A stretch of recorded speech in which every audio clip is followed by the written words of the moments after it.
October 5ஆம் தேதி முதல் உங்கள் ஜெயச்சந்திரன் இப்பொழுது மிக பிரம்மாண்டமாக கீழ்கட்டளையில் ஆச்சி அதிரசமா விடுங்க, கையில தட்டி சூடான எண்ணெயில பொரிச்சா அதிரசம் ரெடி. டான் பிக்சர்ஸ் தயாரிப்பில் தனுஷ் இயக்கி நடிக்கும் இட்லி கடை அக்டோபர் 1 முதல் உங்கள் அபிமான திரையரங்குகளில். மறுபடியும் விஜய் பேசின பேச்சு, அதற்கு எதிரான எதிர்வினைகள்னு தமிழக அரசியல் களம் அதை நோக்கியே சுழன்றுகிட்டு இருக்கு. அதில் இப்போ இன்னொரு வீடியோ வைரல் ஆகிட்டு இருக்கு. அதில் என்ன, மதிமுக பொதுச் செயலாளர் வைகோ அவர் ஒரு வீடியோ பேசுகிறாரு. அதில் ஒரு கூட்டத்தை எப்படி நெறிப்படுத்துறது அப்படின்னு ஒரு வகுப்படுக்கிறாரு. ஒரு கூட்டத்தில் ஒருத்தன் விழுந்தான்னா 15 பேர் இறந்துருவாங்க அப்படிங்கிறாரு. அவர் மதுவிலக்கு மாரத்தான் ஒரு நிகழ்ச்சி பண்ணார் சென்னையில். அந்த நிகழ்ச்சியில் தொண்டர்களுக்கு அற விட்டுட்டு தான் இதை பேசுறாரு. அப்போ விஜய் ஏன் தொண்டர்களை கண்டிக்கல அப்படின்னு ஒரு பேச்சு போயிட்டு இருக்கு இல்லையா, அதற்கு எதிராக இதை மதிமுக தொண்டர்கள் எடுத்து போட்டு பேசிட்டு இருக்காங்க. அது மட்டும் இல்லாமல் விஜய்க்கு வலுவான ஆதாரங்களோடு செந்தில் பாலாஜியும் பதில் கொடுத்திருக்காரு. நேற்று தமிழக அரசு பதில் கொடுத்திருக்கு. நிறைய பேர் விஜய்க்கு எதிரான கருத்துக்களை முன் வச்சுட்டு வந்தாலும் களத்தில் விஜய்க்கு எதிரான ஒரு மனநிலை இல்லப்பா அப்படிங்கிற செய்தியும் பேசப்படுது. உண்மை என்ன, உருட்டு என்ன அப்படிங்கிறது குறித்து விரிவாக பேசிடலாம். Welcome to sensation.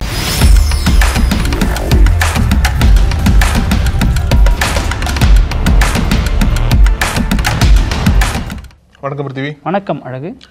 அதாவது விஜய்க்கு இந்த பிரச்சனை இருக்கு இல்லையா, இந்த கரூர் சம்பவத்துக்கு அப்புறம் விஜய்க்கு எதிர்ப்பும் ஒரு பக்கம் இருக்கு. அதே மாதிரி நீங்க சொன்னது போல மக்கள் இடத்துல ஆதரவும் இருக்கு. விஜய் மட்டும் பொறுப்பு இல்லைன்ற மாதிரி சொல்றாங்க. என்ன சொல்றேன், அவர் என்னப்பா பண்ணுவாரு, இதெல்லாம் கவர்மெண்ட் பார்த்துக்கணும், அவர் அந்த மாதிரி ஒரு கருத்தும் நிலவுது. இந்த பிரச்சனை நம்ம மூணா பிரிக்கலாம். ஒன்று விஜய்க்கு கட்சி ரீதியான பிரச்சனை, அப்புறம் அரசியல் ரீதியான பிரச்சனை, அப்புறம் சட்ட ரீதியான பிரச்சனை. முதல்ல சட்ட ரீதியான பிரச்சனைன்னு பார்க்கும்போது ஏற்கனவே நம்ம பார்த்துருக்கோம். விஜய் கட்சி நிர்வாகிகள் மீது வழக்குகள் பதியப்பட்டிருக்கு. 2 பேர் கைது பண்ணியிருக்காங்க. அப்புறம் ஆதா ஒரிஜினா போட்ட ட்வீட்டுக்கு இன்னைக்கு சம்மன் கொடுக்கப்பட்டிருக்கு அவருக்கு. இந்த சட்ட சிக்கல் ஒரு பக்கம் விஜய்க்கு ஒரு தொந்தரவாக இருந்தாலும் அவர் எப்படி அதை அணுக போறாரு. ஏற்கனவே கட்சி சார்பாக உயர்நீதிமன்றத்தில் வழக்கு போட்டிருக்காங்க. சிபிஐ விசாரணை கேட்குறாங்க. அதுக்கெல்லாம் உரிமை இருக்கு, அவங்களுக்கு கேட்கலாம். அதெல்லாம் ஒரு இது. இன்னொரு முக்கியமான பிரச்சனை என்ன அப்படின்னா, அரசியல் பிரச்சனைக்கு போறதுக்கு முன்னாடி கட்சி பிரச்சனைக்கு வரலாம். கட்சி பிரச்சனையை பத்தி பார்க்கும்போது விஜய் கட்சிக்குள்ளேயே அவருக்கு எதிராக சில அதிருப்திகள் இருக்கு. என்னதான் இருந்தாலும் அவரால் ஏற்படல, அவரும் ஒரு காரணம், பொறுப்பு ஏற்றிருந்திருக்கலாம். அந்த பொறுப்பை ஏற்றுக்கொண்டு அன்னைக்கே பிரஸ் மீட்ல மக்கள் இடத்துல பேசியிருக்கலாம். அவர் நின்றுருக்கலாம். இல்லை அவரோட உத்தரவின் பேர்ல கட்சிக்காரங்க போய் பாதிக்கப்பட்ட மக்கள் சைடு நின்றுருக்கலாம். அதை நிக்காம விட்டது ஏதோ ஒரு வகையில கட்சியோட தவறுதான் அப்படின்ற மாதிரி அதிருப்திகள் கட்சிக்குள்ளேயே கேட்டிருக்கு. அதனுடைய நீட்சி தான் விஜய் கட்சியை சேர்ந்த நிர்வாகிகள் அல்லது தொண்டர்கள் சிலர் அமைச்சர் மனோ தங்கராஜ் முன்னிலையில திமுகவில் ஒரு சிலர் இணைந்திருக்காங்க. அதே மாதிரி நாம் தமிழர்ல சிலர் தாவேக்காவினர் இணைந்திருக்காங்க. இதெல்லாம் விஜய் மீதான அதிருப்தி தான். விஜய் கட்சி இந்த சம்பவத்தை ஹேண்டில் பண்ண விதம் ரொம்ப தவறானது. அதை மனசுக்குள்ளே வச்சு குமரி தான் அவங்க கட்சியிலிருந்து வெளியேறவே செஞ்சுட்டாங்க அப்படின்னு தகவல் பேசப்படுது. ஆமா, அதான் நீங்க சொன்னது போல ஏதோ ஒரு வகையில அப்பவே நின்று விஜய் ரியாக்ட் பண்ணியிருந்தாரு. ஏன்னா 3 நாள் கழிச்சு தான் நேற்றைக்கு தான் வீடியோ வெளியிட்டார் இல்லையா. இந்த வீடியோ வெளியிட்டதை அப்பவே பாதிக்கப்பட்ட மக்கள் பக்கத்துல நின்று, இல்ல அவரோ புசி ஆனந்தோ மாவட்ட நிர்வாகிகளும் நின்று உதவி பண்ணியிருந்தாங்க அப்படின்னா கட்சி ரீதியா கட்சிக்குள்ள இந்த ஒரு எதிர்ப்பு என்பது கிளம்பி இருக்க வாய்ப்பு இல்லை. அது ஒரு பக்கம் அவருக்கு ஒரு பிரச்சனையா மாறி இருக்கு. இன்னொரு பக்கம் மிக முக்கியமான ஒரு களம் என்னன்னா அரசியல் களம். கட்சி இதுல இன்னொரு பாயிண்ட் என்ன இருக்குன்னா, இவர் இருக்காரு இல்லையா ஆதவர்ஜுனா, அவருக்கு சம்மன் கொடுத்தாங்க. அதே மாதிரி சிடிஆர் நிர்மல்குமாருக்கு சம்மன் கொடுக்க போனாங்க. தலைவர் தலைமறைவாயிட்டாரு. ஏன் தலைமறைவாகிறாரு, கைதாயிடுவோம் அப்படின்னு பயம்.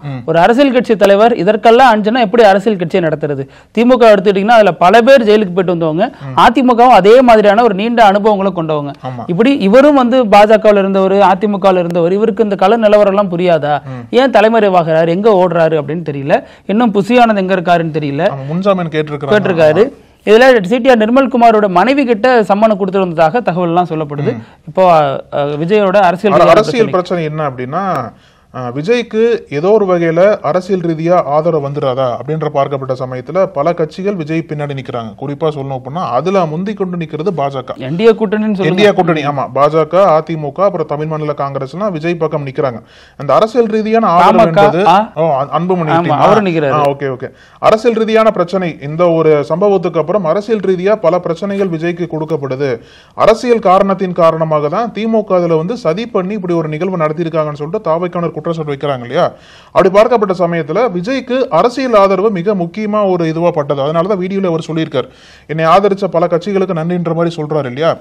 இந்தியா கூட்டணிகளுக்கு நன்றின்னு சொல்லிட்டு போயிருக்கலாம், அவங்க தான் ஆதரிச்சாங்க. ஆமா, இதுல முக்கியமான ஃபேக்டரே இந்த அரசியல் பிரச்சனைக்கு எப்படி எல்லாம் விஜய்க்கு அரசியல் ரீதியா உதவிகள் வருது, அந்த உதவிகளை பயன்படுத்தி விஜயை எப்படியாச்சும் கூட்டணிகளை கொண்டு வந்துடலாம் அப்படின்ற மாதிரி காய் நகர்த்துகள் போயிட்டு இருக்கு. குறிப்பா சொல்லணும் அப்படின்னா பாஜக முன்னாள் தலைவர் இருக்கால, தமிழக முன்னாள் தலைவர், அவர் வந்து விஜய்க்கு ஆதரவு தெரிவிச்சார். விஜய் பண்ணதுல வந்து எந்த தப்பும் சொல்ல முடியாது, காவல்துறை மீது தான் பொறுப்பு இருக்கு, தமிழக அரசு தான் பொறுப்பேற்றுன்ற மாதிரி பல கருத்துக்களை தெரிவிச்சாரு. அதை தொடர்ந்து உடனடியாக பாஜக தேசிய தலைவர் நட்டா வந்து குழு அமைக்கிறார். அந்த குழுல வந்து 8 எம்பிக்கள் வராங்க, பாஜக எம்பிக்கள். அதுல வந்து சில கூட்டணி எம்பிக்கள் இருக்காங்க, பெருவாரியா பாஜக எம்பிக்கள் தான். கேமமாலினி தலைமையில இங்க வந்து ஆய்வு பண்றாங்க. ஒரு நாள் கூட இல்ல, ஒரு பாதி நாள் பண்ணிருப்பாங்க நினைக்கிறேன். பாதிக்கப்பட்ட மக்களை பார்த்து சந்திச்சு அங்க என்ன நடந்தது அப்படின்ற மாதிரி பல ஆய்வுகளை பண்ணி அவங்களும் அறிக்கை தர போறதா சொல்றாங்க. இது வந்து இரண்டாவது வகையா பாஜக விஜய்க்கு கொடுக்குற ஆதரவு. ஏன்னா தேசிய தலைவரே ரியாக்ட் பண்ணி ஒரு குழுவை அமைச்சு விஜய் பக்கம் அவங்க என்ன சொல்றாங்க அப்படின்னா, விஜய் பக்கம் தப்பு இல்ல, நான் அவர் பெரிய நடிகரா இருக்காரு, நீங்க தான் பெரிய இடமா கொடுத்து விட்டுற மாதிரி தமிழக அரசை வந்து அவங்க பொறுப்பு வைக்கிறாங்க. இப்படி தொடர்ந்து விஜய்க்கு ஆதரவா பாஜக செயல்படுறதை பார்க்கும் போதுதான் விஜயை எப்படியாச்சும் கூட்டணி கொண்டு வந்துடலாம். ஏன்னா முன்னாடியே பேசப்பட்டது விஜய் வந்து வலிக்கு வரல. அப்போ ஃபர்ஸ்ட் ஆஃப் ஆல் வந்து விஜய்க்கு அவர் வந்து தனியா போயிட்டு இருக்காரு, என்னோட கட்சிக்கு நான் தான் சிஎம் வருவேன்னு சொல்லி டிக்ளேர் பண்ணி போயிட்டு இருக்காங்க. சம்பவம் வந்த உடனே தன்னியல்பா பாஜகவை சேர்ந்த பலரும் விஜய்க்கு எதிரான கருத்துக்களை போட்டாங்க. நம்ம ஆசிரியர் சொன்ன மாதிரி BL சந்தோஷ் அழைப்பு விடுத்ததுக்கு அப்புறம் அந்த பதிவுகள்லாம் நீக்கியிருக்காங்க பாஜகவை சேர்ந்தவங்க. சோ அதற்கு பின்னணியிலேயே இந்த விஷயங்கள்லாம் முடிவாயிடுச்சு, பாஜக உள்ள வந்துடுச்சு, விஜயை டேக் ஓவர் பண்றதுக்கு தயாராயிடுச்சு அப்படிங்கிறது. அந்த குழு எல்லாம் அமைச்சதுக்கு அப்புறம் பாஜக வந்து ஏதோ ஒரு வகையில விஜயை கன்வின்ஸ் பண்ணி, ஏன்னா இப்ப என்ன சொல்றாங்க அப்படின்னா விஜய்க்கு அரசியல் ரீதியா ஒரு ஆப்ஷன் கிடையாது. இந்த ஒரு பிரச்சனை வந்து அவர் முன்னாடி ஃபேஸ் பண்ணல. அவருக்கு இருந்த அந்த ஃபேண்டம், அவருக்கு இருக்கக்கூடிய அந்த ஆதரவு என்பது அவருக்கு ஒரு பெரிய ஒரு அட்வான்டேஜா பார்க்கப்பட்டது அந்த அரசியல் களத்துல. அப்படி பார்க்கப்பட்ட சமயத்துல இப்படி ஒரு பிரச்சனையை வந்து விஜய் சந்திச்சதுல முன்னாடி இப்ப திடீர்னு இத்தனை பிரச்சனை வந்திருக்கு அப்படின்னா அவருக்கு அரசியல் பேக்கிங் வேணும் அப்படின்னா வேற வழி இல்லாம பாஜகவை வந்து அவர் சப்போர்ட் பண்ண வேண்டிய நிலைமைக்கு இருக்காரு. அதே ஒரு இதை வச்சு பாஜகவும் விஜயை வந்து கன்வின்ஸ் பண்ணி கூட்டணி கூட்டு வந்துடலாம், இனிமேல் விஜயால அரசியல் ரீதியாக தனித்து செயல்பட முடியாது, எப்படியாச்சும் கூட்டணிக்கு வந்துருவாரு, கூட்டணிக்கு வந்துடணும் அப்படின்ற ஒரு செயல் திட்டத்தோட பாஜக செயல்படுறதாவும். இது நாள் வரைக்கும் விஜயை கடுமையா எதிர்த்தது யாருன்னு பாத்தீங்கன்னா தமிழிசை சவுந்தரராஜன். இப்ப அவங்களே விஜய்க்கு ஆதரவான குரல்கள் எல்லாம் கொடுக்கறாங்க. இப்ப அந்த பாஜகவோட ரோல தான் இங்க அதிமுக பிளே பண்ண ஆரம்பிச்சிருக்காங்க. அதிமுக வந்து விஜய் மீது தப்பு கிடையாது அப்படின்ற மாதிரி அரசியல் பல திட்டங்களை வகுத்து எப்படியாச்சும் விஜயை கொண்டு வந்துடலாம் அப்படின்ற மாதிரி பல கணக்குகள் வகுக்கப்படுது. ஏன்னா பாஜக விரிச்ச வலையிலேயே வந்து விஜய் இன்னும் சிக்கல. ஏதோ ஒரு வகையில் அமித்ஷாவோட பிளான ஏதாவது எல்லாத்தையும் ஒருங்கிணைஞ்சு கொண்டு வரணுன்ற மாதிரி முன்னாடி பேசப்பட்ட சமயத்துல எப்படியாச்சும் விஜயை நம்ம பக்கம் கொண்டு வந்துடலாம், அதற்கு வந்து நம்ம எப்படியாச்சும் தார்மீக ரீதியாகவும் சரி சட்ட ரீதியாகவும் விஜய் பக்கம் நிக்கணும் அப்படின்ற நிலைப்பாடோட தான் பாஜக அதிமுக செயல்படுறாங்க. தார்மீக வேண்டி கிடக்கு பாஜக இதில் இந்த விஷயத்துல. அதாவது இப்போ வேற ஏதாவது விஷயங்கள்னா தார்மீக ரீதியா வரலாம். இதுல அதிமுக பாஜக திமுக விமர்சிக்கிறதுல தவறு இல்லை, ஆனா திமுக மட்டும்தான் அது காரணமா அந்த கேள்விதான் தொக்கி நிக்குது. திமுகவை விமர்சிங்க, செந்தில் பாலாஜி விமர்சிங்க, அது தவறே கிடையாது, அது உங்க அரசியல் நிலைப்பாடு, அது வேற. ஆனா இவங்க மட்டும்தான் காரணமா? தாவேக்காவுடைய நிலைப்பாடு என்ன? விஜய் என்ன பண்ணாரு? விஜய் வந்து ஒண்ணும் பண்ண வேணாங்க. இப்ப 41 பேர் இறந்தாங்க, அவரே சொல்றபடி மறுபடியும் போனாருன்னா பிரச்சனை வரும், அவர் அடுத்த கட்ட நிர்வாகிகள் போனா கூட பிரச்சனை வரும்னு வச்சுங்க. ஆனா விஜய் வந்து அவர் வீட்டுல வழக்கம் போல மாலை போடுவார் இல்லையா, அந்த மாதிரி அந்த 41 பேர், ஏன்னா அந்த போட்டோ எல்லாம் நம்ம நக்கீரன்ல இப்ப வெளியாயிருக்கு, அதை வந்து யூடியூப்ல போடக்கூட முடியாது. அது அவ்வளவு மோசமான குழந்தைகள், அந்த 9 குழந்தைகளோட படம் இருக்குல்ல, ரொம்ப பலவீனமான இதயங்கள் உள்ளவங்க யாரு பார்த்தாலும் அது அவங்கள ரொம்ப முறிச்சு போட்டுருன்னு சொல்லலாம். அது நக்கீரன்ல இந்த இதுல வந்திருக்கு. அது ரொம்ப சோகமான ஒரு படம். அந்த படத்துல பார்த்தா கூட விஜய்க்கு மனசு வந்து இறங்கல.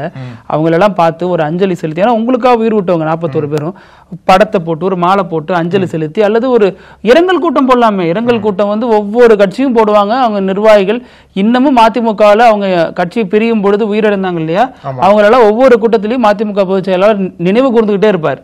அவங்களுக்கான விஷயங்கள்லாம் பிற்காலங்களில் செஞ்சு கொடுப்பாங்க. அதே மாதிரி பாமகவை பொறுத்த வரைக்கும் அப்போ இருந்தவங்களுக்கு எல்லாம் மணிமண்டபம் எல்லாம் இப்ப அமைக்கிறாங்க தமிழக அரசு. பாமக நிர்வாகி நிறைய விஷயங்களை செஞ்சு கொடுத்திருக்காரு. சோ அதெல்லாம் அடிப்படையான விஷயம். அவங்க தான் உங்களுக்கு அரசியலுக்கான ஒரு மைலேஜ் அடிப்படை எல்லாமே அவங்க தான். அவங்கள உணர்வு ரீதியா தான் நீங்க கையாளணும். அதை விட்டுட்டு ரொம்ப ஸ்ட்ரக்சரா படிச்சுட்டு வந்த மாதிரி உட்காந்து இப்படி பேசுறாரு இல்லையா, அதுவே தவறான ஒரு விஷயம்தான். இதுல என்ன சொல்றாங்கன்னா, திமுகவுக்கு எதிராக வந்து நிறைய பேசல, இந்த விஷயங்கள்ல விஜய்க்கு ஆதரவாக நிறைய பேர் இருக்காங்க அப்படின்னு நிறைய விஷயங்கள் மாறி மாறி பேசப்படுது. ஆனா நம்மளை பொறுத்த வரைக்கும் சென்சேஷன்ல செந்தில் பாலாஜியை நம்ம எத்தனையோ எபிசோட்ல விமர்சிச்சிருக்கோம். ஆனா இந்த விஷயத்துல என்ன அப்பட்டமா தெரியுது?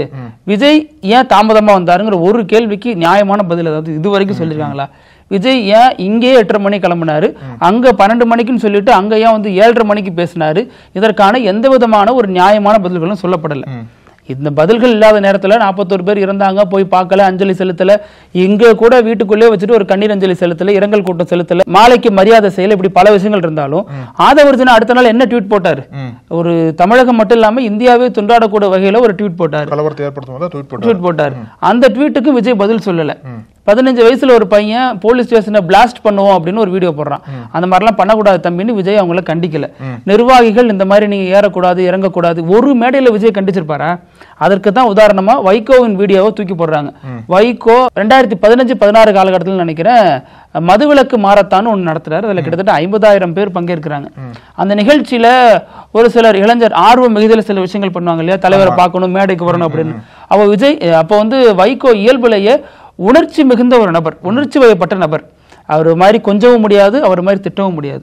அவரு தொண்டர்களை எப்படி கையாளுறது, ஒரு தலைவர் எப்படி கையாளுறது? ஏன்னா அப்போதைக்கு கட்சியில 2ஆம் கட்ட தலைவராக இருந்த மல்லை சத்யா போன்ற ஒரு சொல்லியுமே அந்த தொண்டர்கள் கேட்கல. அப்போ வைகோவே ஃபீல்டுக்கு வராரு, அவரு 2 அடியை போடுறாரு. அப்ப அடிச்சுட்டு அவங்களை சமாதானம் படுத்துறாரு. அடிச்ச நாளைக்கு பத்திரிகை எல்லாம் எழுதும், ஆனா அது ஏன் பிள்ளைங்க, நான் தான் அவங்களை நல்லா வீட்டுக்கு அனுப்பி வைக்கணும், அந்த அக்கறை எனக்கு இருக்கு, அந்த உரிமை எனக்கு இருக்கு, அதனாலதான் நான் பண்றேன் அப்படிங்கிறாரு. அதற்கு அந்த கூட்டமே ஏகோபித்த வரவேற்பை தெரிவிக்குது. அந்த விஷயத்தை பொறுத்த வரைக்கும் வைகோவுக்கு இருந்த அந்த உரிமை விஜய்க்கு ஏன் இல்ல அப்படின்னு தான் மீண்டும் மீண்டும் கேள்வி எழுப்பப்படுது. ஏன்னா வைகோ என்ன சொல்றாருன்னா, அதுல ஒருத்தன் விழுந்துட்டான்னா அது மேல மேல மேல விழுந்து 15-20 பேர் பலி வாங்கிற அந்த விஷயம், அதனாலதான் நான் இவ்வளவு ஸ்ட்ரிக்டா இருக்கேன் அப்படின்னு வைகோ அந்த நிகழ்ச்சியில் சொல்றாரு. அப்போ இதே பாசம் வைகோவை விட பல மடங்கு கூட்டம் கூடுவதாக, வைகோக்கு அந்த காலத்துல பயங்கரமான கூட்டம் கூடுச்சு, ஆனா இப்ப சொல்றபடி இது விஜய்க்கு அதிக அளவுல கூட்டம் கூடுது. இந்த கூட்டத்தை விஜய் நெறிப்படுத்தணும். ஏன்னா ஒரு முறை கூட மேடையில தம்பிங்களா மரத்துல ஏறாத, டிரான்ஸ்ஃபார்மர்ல ஏறாத அப்படின்னு சொல்றது விஜய் சொன்னதே கிடையாது. அதற்கு பதிலா புசி ஆனந்த் அதெல்லாம் சொல்லுவார். புசி ஆனந்த் சொன்னா கேட்பாங்களா? புசி ஆனந்த் பாக்குறது எவ்வளவு பேர் வராங்க, இல்ல வேற சில நிர்வாகிகளை பார்க்க வராங்களா? அப்படி கிடையாது. விஜய் சொல்லிருக்கணும், விஜய் ஏன் சொல்லல அப்படிங்கறதா இதுல மறுபடியும் வைக்கக்கூடிய கேள்வியா இருக்கு. இந்த விஷயத்துல தமிழக மக்கள் இன்னும் பெரிய அளவுல அதிருப்தி அடையல அப்படிங்கிற மாதிரியும் செய்திகள் சொல்லப்படுது. எதற்காக இந்த ஒரு விவகாரத்தை பாஜக அரசியல கையில் எடுக்கிறாங்கன்னு கேட்டீங்கன்னா, இன்னொரு மக்களோட கருத்தும் நிலவிட்டு இருக்குங்க. அதாவது விஜயை மட்டும் காரணம் சொல்லக்கூடாது, இதுல நிச்சயமாவே திமுகவோட சதி இருக்கும். எதற்காக இப்ப இத்தனை இடங்களுக்கு சதிங்கிறாங்க? சதிக்கான ஒரு சின்ன ஆதாரத்தை கொடுங்க. சதி இல்லைன்னு சொல்லிட்டு தமிழக அரசு அவ்வளவு ஆதாரத்தை கொடுத்துச்சு. செந்தில் பாலாஜி இன்னைக்கு பிரஸ் மீட்ல வரிக்கு வரி இதெல்லாம் நடந்திருக்குன்னு சொல்லிட்டு அழகா கிளியரா விளக்கி இருக்காரு. சோ சதி இருக்குன்னா நீங்க சொல்லுங்க, அதையும் பேசுவோம். என்ன அது அந்த ஆதாரம் இது வரைக்கும் வரல விஜய்ட்டு இருந்தாலும் இந்த ஒரு கருத்தும் மக்கள் இடத்துல ஓங்கி நிக்குது. என்ன அப்படின்னா சொல்றதை புரிஞ்சுக்க முடியுது. விஜய் சொல்லாமா, ஆதாரம் இல்லாம விஜய் சொல்லக்கூடாது. அப்படி பார்க்கிற சமயத்தில் இந்த ஒரு கருத்தை தான் பாஜகவினர் கையில் எடுத்து திமுக விமர்சனம் பண்ற ரீதி அரசியல் எடுத்திருக்காங்க. இப்போ ஏன்னா ஏதோ ஒரு வகையில இப்ப இத்தனை இடங்களுக்கு பரப்புரை போயிருக்காரு, இங்கே உயிர் பலி ஏற்படல, மயக்கம் அடைஞ்சிருக்காங்க, மக்கள் மாநாட்டுல எல்லாம் இறந்திருக்காங்க சொல்றாங்க. ஆனா இந்த மாதிரி ஒரு சமயத்துல இப்படி ஒரு நிகழ்வு ஏற்பட்டதே இல்ல. எதற்காக கரூர்ல மட்டும் இப்படி நடந்தது? அப்ப ஏதோ ஒரு வகையில அரசியல் சதி இருக்குன்னு சொல்லிட்டு தான் தாவைக்கான குற்றச்சாட்டு வைக்கிறாங்க. அந்த குற்றச்சாட்டுக்கு ஆதரவா நிக்கிற விதமா பல மக்களும் அதற்கு ஆதரவு தெரிவிச்சுட்டு வராங்க.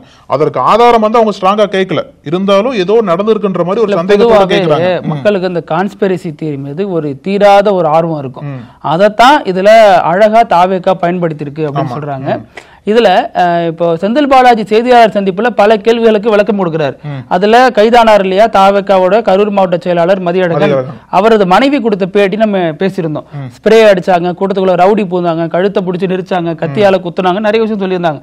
அதற்கு ஒரு விளக்கம் கொடுக்கிறாரு. கத்தியால குத்தி கிழிச்சிருந்தா அங்க உள்ள நபர் யாரு, அவங்க மருத்துவமனையில கண்டிப்பா அட்மிட் ஆயிருக்காங்க, அவங்க யாருங்கிறது ஏன் வெளிப்படுத்தல, அவங்க யாரா இருந்தாலும் சொல்லுங்க அப்படிங்கிறாரு. இவரை விசாரிச்சா எனக்கு அப்படி தகவல் இல்லை அப்படிங்கிறாரு. அப்ப அவங்க அதை சொல்லியிருக்கணும்.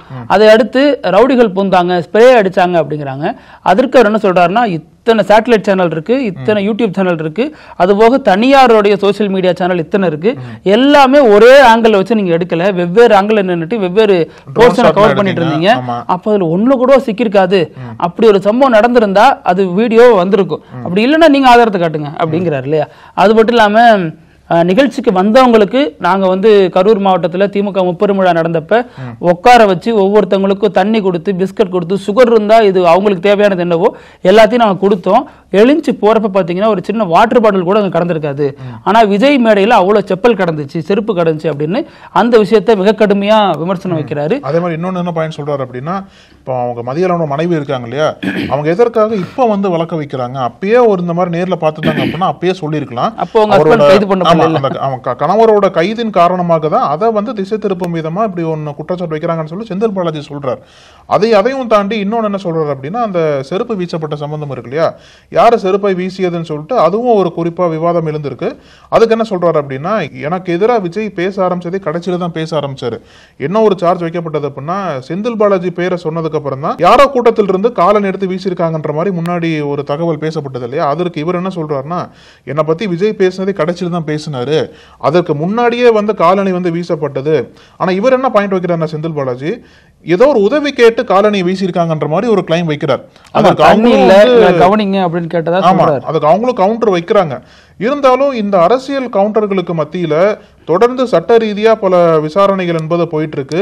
விசாரணை முழுமையா வந்ததுக்கு அப்புறம் தான் என்ன நடந்ததுன்னு சொல்லிட்டு தெரியும். ஆனா இப்போ வந்து செந்தில் பாலாஜி பிரஸ் மீட் கொடுத்தார்ல, இந்த பிரஸ் மீட்டை கையில் எடுத்த அதிமுக எதற்காக செந்தில் பாலாஜி முந்தி கொண்டு பிரஸ் மீட் கொடுக்கறாரு, அப்படி என்ன அவசரம் இருக்கு அப்படின்ற மாதிரி. எங்கங்க முந்திட்டு கொடுக்கறாரு? அதாவது இதுல ஸ்டாண்டே கிடையாது, நம்ம கிளியரா நடக்கிறது வச்சா பாக்குறோம். அவரா பிரஸ் மீட் கொடுக்கல, விஜய் இவர் மீது ஒரு குற்றச்சாட்டு வைக்கிறாரு. எங்கேயும் நடக்காத அந்த சம்பவம் கரூர்ல நடக்குது அப்படிங்கிறாரு. அப்போ கரூர்ல இவர் விளக்கம் கொடுக்க வேண்டியதா இருக்கு. அது மட்டும் இல்லாம ஒன்னு தமிழக அரசு நேத்து விளக்கம் கொடுத்துச்சுன்னு சொன்னாங்க. தமிழக அரசு அது ஷெட்யூல்டு ப்ரோக்ராம், ஆல்ரெடி ஷெட்யூல் பண்ணி வச்ச வீடியோ தான் ரிலீஸ் ஆகுது. அதற்கு முன்னாடி விஜய் வீடியோ வெளியிடுறாரு. நம்ம அதையும் கவனத்துல வச்சுக்கணும். இந்த இதுல செந்தில் பாலாஜி முக்கியமான ஒரு கருத்தையும் சொல்றாரு. 10 ரூபா பாட்டில் சொல்லிட்டு கிண்டல் பண்றாங்க, அது யாருக்கு பொருந்தும்னா, இனிமே எடப்பாடி பழனிசாமியை 10 ரூபா பழனிசாமின்னு சொல்லலாமா அப்படின்னு அவர் கிண்டல் பண்றாரு. அதற்கான காரணம் என்ன சொல்றாருன்னா, 2016 இருந்து 21 வரைக்கும் இந்த ஆட்சி காலத்துல டாஸ்மாக்ல பாட்டிலுக்கு 10 ரூபாய்க்கு மேல இத்தனாயிரம் பேருக்கு வாங்கியிருக்காங்க, 10 ரூபாய்க்கு கீழே இத்தனாயிரம் கோடி ரூபாய்க்கு வாங்கியிருக்காங்க, வழக்குகள் பதிவாயிருக்கு சொல்லியிருக்காரு. அதுல நாங்க 14 கோடியை அபராதமா வசூலிச்சிருக்கோம்.